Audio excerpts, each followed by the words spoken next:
think we would be wise to begin with an invocation that the loving guides with you and your angels and mine and for all of those presents, for their angels, their guides. And I ask that God's legions of angels, archangels, ascended masters, and emissaries from the fifth dimension come in today for this talk, this heartfelt talk with you. You have the love and support from the company of heaven and the company of these beautiful souls here to witness your story today. So let us begin by first tell us what happened. I'm here to support you. I'm holding your hand. So please, just tell your story. Well, it was January 6th of 1990. And at that time in my life, I was kind of a workaholic. I went to work at 2 in the afternoon and I got off at 7 o'clock in the morning. So I got off work, but the night before, I will say that I felt like something wasn't right. And I didn't want to drive home that night because I literally lived like 45 minutes away. And I told a friend, I'm like, I'm feeling really uncomfortable. I'm like, I don't know, I just feel strange, like something is going to happen. So she said, well, my daughter and my nephew's over there, they can ride with you, and, it'll be all right. And so I felt better, and I was tired, and this was like my 6th day of working like that. And so I went and got them. And it started off that Billy, the guy, was driving. And then I'm like, well, hey, we're almost home. Have you been drinking? And he's like, well, I did last night. I said, well, you know what? It's okay, because it was snowing and blowing and it was horrible out. And so I said, well, go ahead and pull over and let me drive. And then I started driving, and I didn't even get like a mile up the road.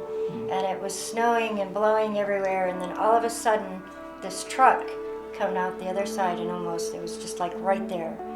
And I jerked the wheel and went to go, and the truck ended up going around us, but I ended up jerking the wheel, and we started to go down one side, and Billy, the guy, helped me flip the wheel, and we ended up going down the other side, which was a 20-foot embankment. Literally crashing through trees, and the tree came in and took the whole top of the car off. Steering wheel went through to the back seat, and then for quite some time I was out. And the next thing I know, I open my eyes and all I see is like snow and blood everywhere. And we were literally trapped out in Michigan, in a place that there's like no traffic, no people, way down this embankment. The 2 girls in the back evidently, but I didn't really even remember them being there. They somehow climbed out the back and up this embankment, both having broken pelvic.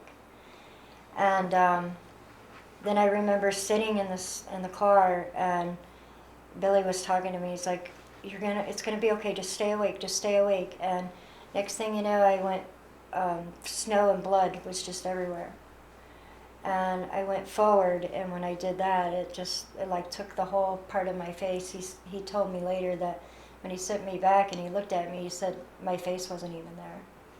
He said it was just blood. And the next thing that I remember about that was I remember the EMT coming, and I remember hearing the helicopter because they had to get like jaws of life. And literally I had one lung punctured and the other collapsed inside this car, yet we were stuck in there for over 3 hours before they even got us out.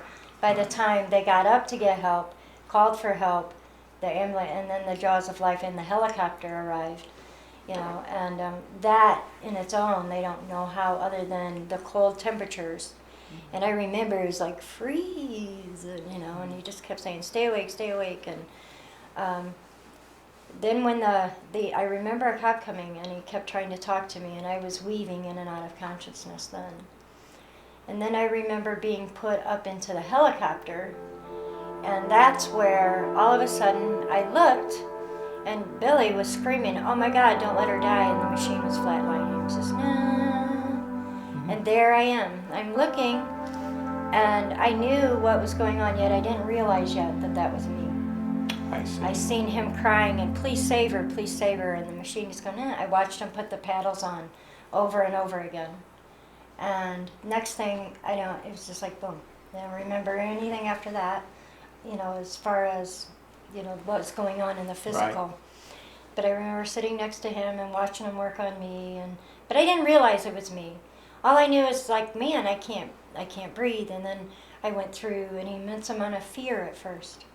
I don't want to die, and oh my God, I smoked cigarettes, I had a child out of wedlock, I'm going to go to hell, and all the different, I was terrified, beyond terrified, and thinking that I just wasn't worthy, so I can't die yet, Right. And then I got to thinking about, my children and what was going to happen there, and then I'm like, well, you was always working anyway, and that type of thing, so.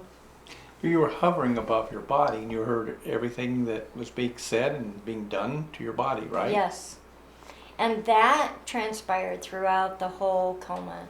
And the one thing that you have to remember on that is that, but where I was at, in spirit, was the reality.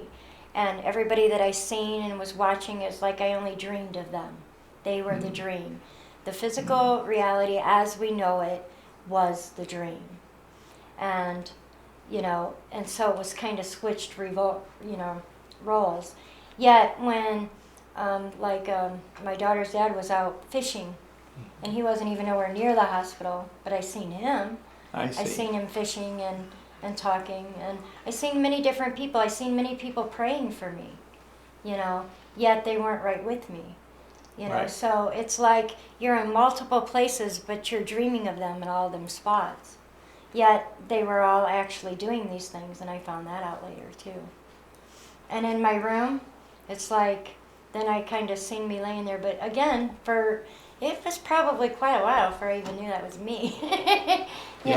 I just, I was like an observer. I got to observe everything, and I knew it was said, So, did you think of them, or do you feel maybe it was their thoughts of you that drew you to them? I believe it was probably their thoughts of me that drew me there. So, your astral body, your soul self, went, and you're picking up what was going on with them. Right. I see. Right. And I love the prayers. They were beautiful, I think, the angels and the beings of the universe and God, they really appreciate that, because when it's done with the heart, it's no. How did you feel looking at your physical body and they're working on you, and what's going on there? It was kind of nonchalant, because like I said, I did not know that was me. Oh, you know. Okay, so. Especially at first, I didn't know it was me. I'm just like, oh. You know, once I realized and once I went deeper into the coma, that's when the reality hit for me. You know, that's when, like at first, I went through an immense amount of fear, you know, and, but I had to surrender. You know, I seen, like everybody talks about Let light. go.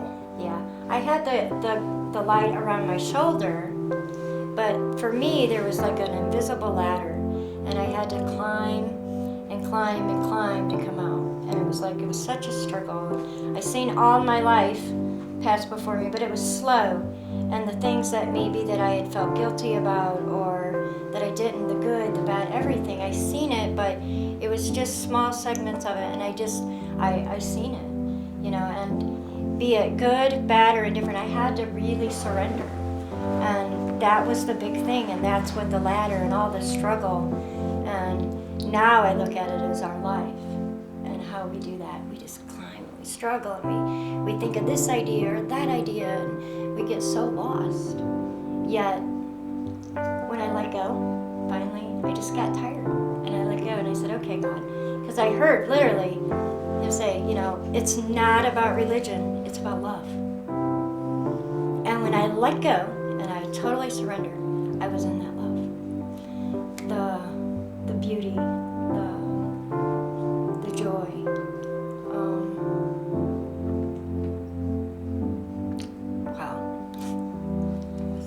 So you went into a coma. During this time, the medical people were attending to what hurt with the physical body and to mend the physical body. Mm-hmm. Were you able to observe any of that? Now, like with my arm, Yes. my arm was like, and you can see that was like off. They had to reconstruct that. The thing that, watching them again, like I said, they were like the dream, and I'm watching them, do stuff, but a woman came to me in spirit, and that's when we joined arms like this, Yes. and literally I could see like light energy pulsating from her wrist to mine and just filling my entire body. But yeah, we were in spirit, and I could still feel that today. Okay, and who do you think this woman was? You know what? We were just talking about this in spirit. Yeah. We really don't have names. We go by the heart, buddy. Yeah, exactly. Exactly. So it really doesn't matter. Right. She's another part of me, and guess what? You too. Yes, absolutely. There's no accidents, as you know. Right. I can see the joy in you. It's wonderful just to feel that radiating from you. Oh, in the coma state, what were your experiences there? Well, they talk about the garden, and I've heard, a lot of people talk. That was amazing. That's kind of like the first step. Yeah. And it is the colors in spirit. You can't even begin to. The vibrant, the blues, the purples, they're amazing, and it's beautiful. And I was, at one point, the woman was one of them. Yeah. Many people you see, but it's almost like I was in this table. There was like a round table, and there was men, so to speak. Because really, there's not gender either, by the way. Yeah. And but it looked as though it was almost like a console. And I, sometimes like to call it like the White Brotherhood. It's probably what that reminded me of. And they were sitting there, and they appeared to all be separate, yet they kept forming in and out of one. And then all of a sudden I was drawn in, and it was the same thing. And I began to see how we're all so unique, yet we're a combination and an extension of one another. So it just... And the learning it never stops, yet you gotta let it all go anyway. Because it, literally in the end, it boils back down to love. And That's amazing. Yeah.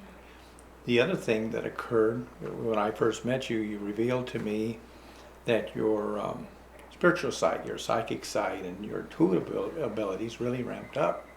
Yeah.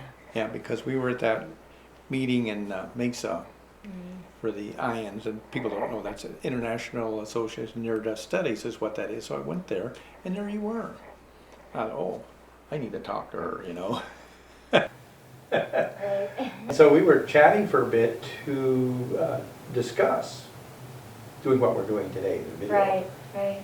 And then you happened to see one of my guides, and very few psychics or mediums have ever said anything or mentioned them. So here we are, just meeting for the first time, and you saw Dr. Lynn. And he did that a lot for you too, because so it could confirm, so you knew that it was, Yeah. Real. And sometimes people need that, and that's good. Yeah, they do. Always confirm, and ask for confirmation, because that's good. Yeah. You want to do that. And so part of that was for that, and I kind of enjoyed him. Anytime you got a doctor, and especially a spirit doctor, woohoo, Yeah. He's the fabulous. energy and and I love to work with energetics, and energetic alignment and expansion Right. of all, and so everybody can remember who they are. Right. And it's all energetic. So seeing him was great. Who better than a little Chinese doctor? So. Well, one of these days I'm going to get someone that does spirit art and draw him. Yeah. I know exactly what he looks like. Yeah. And it just filled my heart when you said, when you start talking about him, really? No one else picks him up. Yeah. I know about him, but very few do. So I thought that was fabulous. And part of it is too, is that there really is no separation. Yes. And for me, when I come out of my coma, and at first it was hard, okay, I'm not, by no means, and I even thought I was nuts.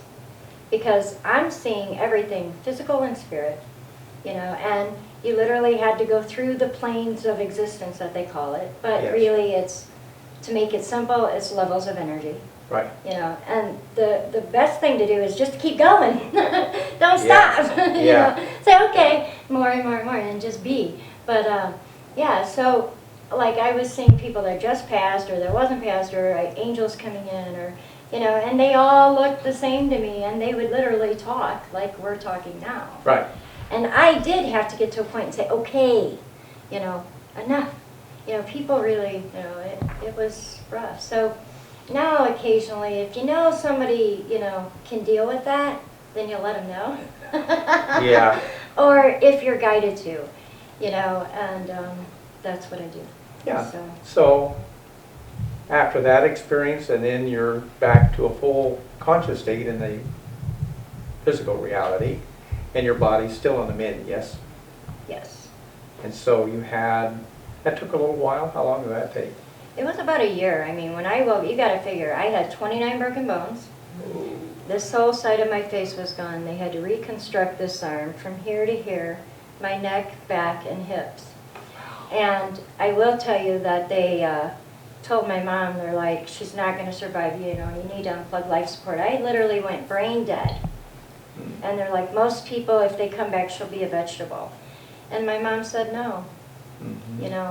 She said, God's going to take care of her. When I was actually born, my mom's heart stopped. And so she knew then. I know that sounds strange, but it kind of fits together. And she said no. She said, God's going to take care of her, and I seen that. I see. So, she did. And I have a question that just came to mind when you first started telling about the accident. You had some sort of premonition that something wasn't right. Do you feel, or did you learn during your coma, that maybe this was something that you contracted, that you blueprinted in your life to have that experience to get you where you are today? What do you feel about that? Well, I don't think that the coma actually woke me back up. Because see, when I was small, Yeah. I started off kind of backwards, in my life.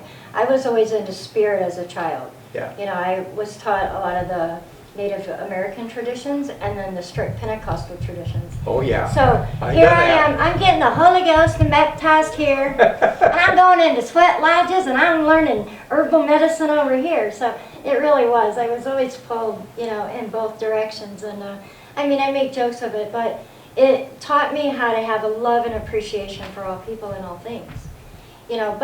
And back then I did see, I was very much a visionary. I had the imaginary friends. And my mom, they would always ask my advice, well, Karla, Yeah. They would have, little seances, well, Karla, what's here? And I'd say, well, Grandma's right there rocking in that chair. Yeah. And, I would carry my Bible next to my heart, and I would float to school. And I am not even kidding. So I learned a lot about that levitation through your soul, through your spirit. And it's when I started going through abuse that it was the last day of school, and I'll never forget it. And I didn't feel worthy. I didn't, the church taught me I wasn't worthy enough. So I left the Bible in my desk. And from that point, then I thought I could only do everything through my own willpower, and I wasn't good enough, and God would never want me, The four directions, the Great Spirit had to be disappointed in me, and I was not pure anymore. And so I really took a lot of that pain on, and I became very isolated and quiet, and I had to walk through, that shadow of death, so to speak. And I became a workaholic. That's why I was working the crazy hours that I was, and I got into some bad relationships, and then I had my daughter, but the coma woke me right back up. But you had So, this premonition that something was about to happen. I did. So, what I was saying, maybe this is what we call blueprint or contract. Okay. For this to occur, Mm-hmm. for you to be where you are today. Right.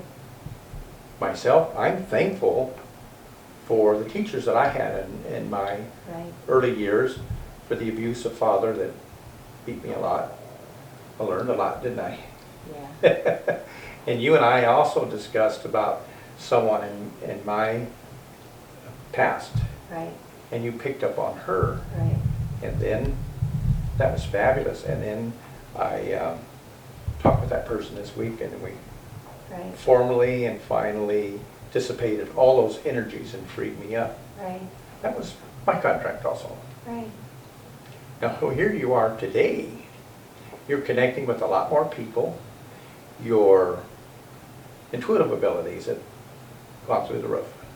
So here you are going in many directions and connecting with even more people, spreading God's love and using the gifts that you have and helping others. That is fabulous. That is fabulous. I really appreciate your telling your story today. Thank you. Awesome. It feels good to tell it, you know. Yeah. I mean, that's what it's Well. about. If it can literally change a life, then so be it. Because it's got a Absolutely. ripple effect, a millions then. Absolutely. And that's what it's about. You know. And the big lesson out of all of it is love. It is. It's about love. And it's not about what you have done. It's what you haven't done and where you can make a Yes. difference. For me, that's Yes. what it's about. And Yes. and in being true to that, and Yes. like each one of these individuals that I've met today is just a greater part of me. Yeah. I mean, every time you get to connect to that heart and that Yes. essence, and it's beautiful. Yeah. You know, not only, wow, it's like such an honor, you know, to be with each and every one of you. Yeah. Because Absolutely. Some amazing people. And you, I mean, come on, my brother. Yeah. Yeah. Yeah. Uh, Yeah. Absolutely. What a gift we are for each other.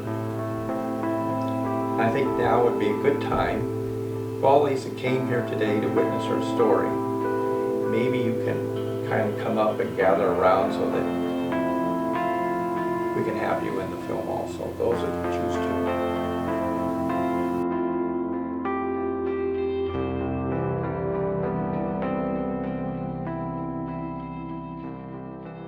Karla, can you speak a little bit about when someone is in a coma and the family is in the room, what do they hear? What should we say? What should we not say? And how much can they, understand what's going on around them when they're in a coma? Actually, they will hear everything. They do, like I could hear everyone. So I did know what was going on. And, just know that they can hear everything. So if it's something that you would want them to always hear, then they will, And So there's nothing left unsaid when someone is in a coma and they're getting ready to pass or something. Definitely talk to them and say everything that you have on your Yes. heart. Yes, because I definitely knew it. I knew it.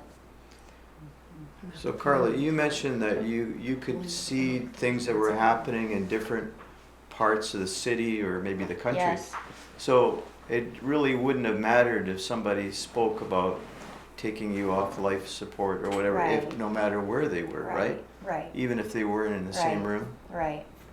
And mostly because, again, it's like it draws them to you, so you do hear it.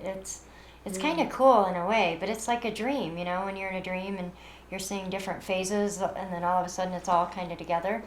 But it's like, especially like the prayers from the heart, or people that's really thinking or crying or sad or talking, I could hear that, and I think it's from the heart and the love connection that you do. And it literally will draw the energies together, the hearts together, so to speak, And it is quite amazing. I'm curious, when someone passes and they pronounce them dead, do they stay with you, or are they gone? And that, again, it depends. Like, sometimes that really does depend. It depends on the person and what's going on. So, like with my brother was killed right after my accident. And he stayed for a while. But then one day, you know, I watched him go. So, but whether you're, you know, we'll say right on the next, what they call kind of the astral plane, you know, the stage right after death, or we'll say you're in what people would call heaven. No matter where they're at, they're always going to be able to connect, and they'll know. It's kind of like they still watch over you, or they know. You know, you're never really separated. It's just you're going to be more aware of it, especially right at first. It might take them a little bit to go on to do what they were going to do. But the connection is nevertheless ever severed completely and lost. So, like I had seen, like my grandmother and different people, you know, in my experience. So hopefully that answered, you know, that in the right way. When you saw them, was it different from the people that were more or less sort of like attending you and guiding you while you were there? Or was it, what did they look like, relatives? Or I'm trying to understand. You know, had it's people- kind of like I was aware of who they were, you know, and I really didn't stay and like talk because as far as like my grandmother, I seen her and she was beautiful, you know, and I knew that it was her, yet I didn't really talk to her because I had so many other things going on, you know, but it just showed me how once connected, so to speak, almost always, you know, and even things that didn't get necessarily mended here, I believe from my own experience that they can be mended, you know, and literally through our heart, like, you know, or sadness when you miss someone, you know, and you start talking to them, they really do sense that, and then it automatically draws you together, you know. Interesting. You say your grandmother, did you see her as younger or when she was like your grandma, you know, old? Well, she looked like she did like when she was older yet younger. Yeah. You know, there was absolutely no wrinkles and she was just beautiful and shiny, but she was as I remembered her. But again, that goes back to our perception too. Yeah. You know, They're because seeing their then, spirit like I selves, also not said, their right, clay you know, I bodies seen here. so right, the people that they so kept weeding yes, them it's out, gonna so- of course so what you would recognize or know maybe for that moment. And I think a lot of that is for our own fear, and so we're not as afraid. You know, and things that are more recognizable to us will kind of let the physical mind go too, because you still have the struggle with that, even in spirit, you know. Right. So it's kind of like you got the physical mind and the divine mind. Yep. Understand. And you literally do go through the stages of getting into that divine mind too.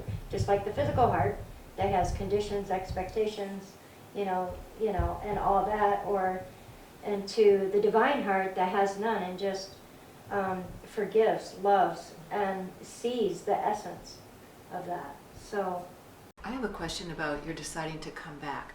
I've heard some people say it was a gradual choice. Other people were saying they were told to come back. And then some people say it happened suddenly. Was yours a sudden? Was it a gradual? Was it a conscious decision? Or did you have to make some choices when you were on the other side about coming back into this physical thing that we call a body here?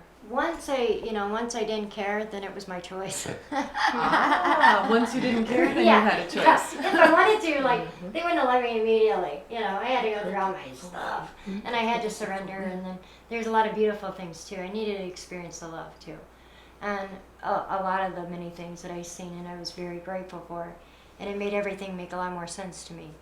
But then it was pretty much, you know, I believe that I pretty much had the choice. I guess I could have stayed maybe if I wanted to, but that wasn't my desire, and I think maybe what people say is God knew that. God knew that, you know, it was like, then it wasn't about me anymore. It was about what I had done, but what I hadn't done, and where I wanted to get back, and I just wanted everybody to feel that, you know. So because you were in the coma, was it an instant recognition that you were back, or was it a gradual coming back and forth for you? Now, when I hit that body, I'll never forget it, because I'll remember them there. And it's going to sound a little weird, but no, it was like, oh, you know, it was, Okay. you know. But for me, it was a little bit different too. And I don't know how many people actually go through this, but there was no separation then. So as to where this was my dream and that was a reality, my dream and reality were all one right then. I was seeing things of the spirit and in the physical, and it got a little overwhelming, you know, for a while. So. Like, hello world. Yeah. Oh. So And then I thought, you know, oh, I'm going to tell them they're going to understand. Well, I had to learn to talk again. So it was Anyway. literally like a rebirth. Yeah, Okay, thank you. yeah. It really, yeah. Yet all at the same time, quite the remembrance. And I'm just thinking everybody's going to understand, you know. And like I'm still understanding, you know, and it's been over 20 years now. And even though I had a basic understanding then, it's kind of like you can get things in the mind, but it takes a while to really cultivate, you know, and really experience all the things that you're seeing. Even now with prayer, the Holy Spirit, or visions, or, you know, you can see those, but they continue to unfold themselves. And I think that's kind of the rhythm of life, you know, everything continues to unfold itself. But when we come together, it just goes so much quicker. Yeah. Rhythm of life, journey of spirit. Right, right. That's what it is, what all of Right. it is. And think about this, all of us today blueprinted to be here. Is that marvelous? Yeah. And somebody had asked me about, you know, the choice of unplugging life support or keeping it on. Yeah, I think that's really important because it really doesn't, no person should ever really put that on themselves, because if somebody's going to die, they're going to go anyway. And if they're not meant to, they're not going to. You know, the machines really doesn't have as much to do with that as, you know, because I really believe that that's already worked out. You know, that's just, you know, like my mom, she didn't want to unplug mine because she said, no, God's going to take care of her.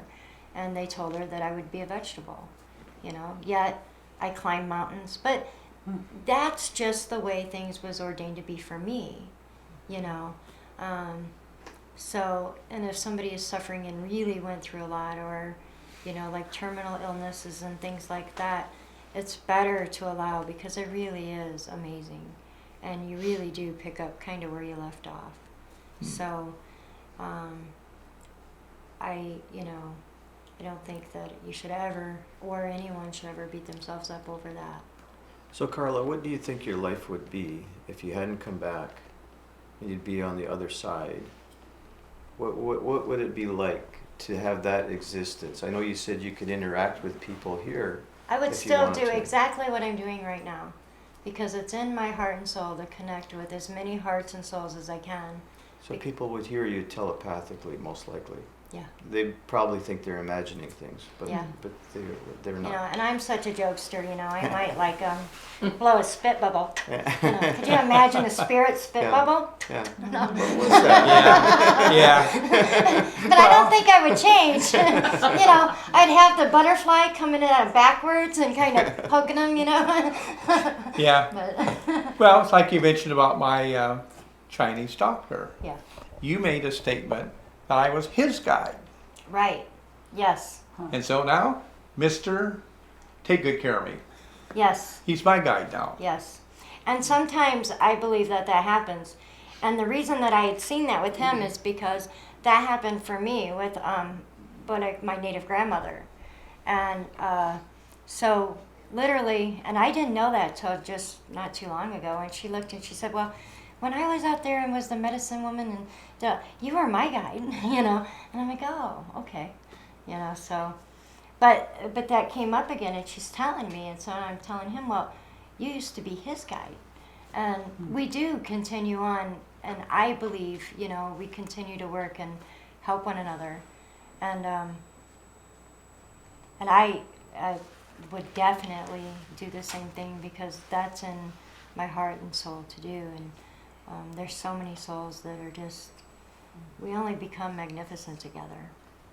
So do you believe, or from your experience, do you think that we exist in two different forms, like a spirit form and then our body form? I believe it's very possible, only because, and just like being in my coma, not too long after that, here I am, I'm walking through the grocery store and I'm pushing a cart. And my sister was with me. And all of a sudden, I wasn't in my body and I was there having a birthday cake with my brother that was killed. And so, and she's like totally freaked out. She's like, what happened to you? Where'd you go? She said, all I know is you went like pale, but you kept pushing the cart. And so yes.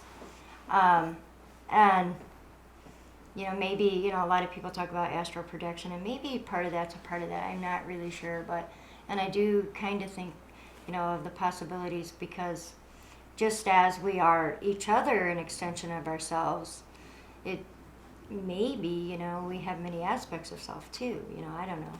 So maybe there is that parallel lives. I mean, that is something I couldn't really swear to. It's just something that maybe I've experienced. Great job. Karla Kineman.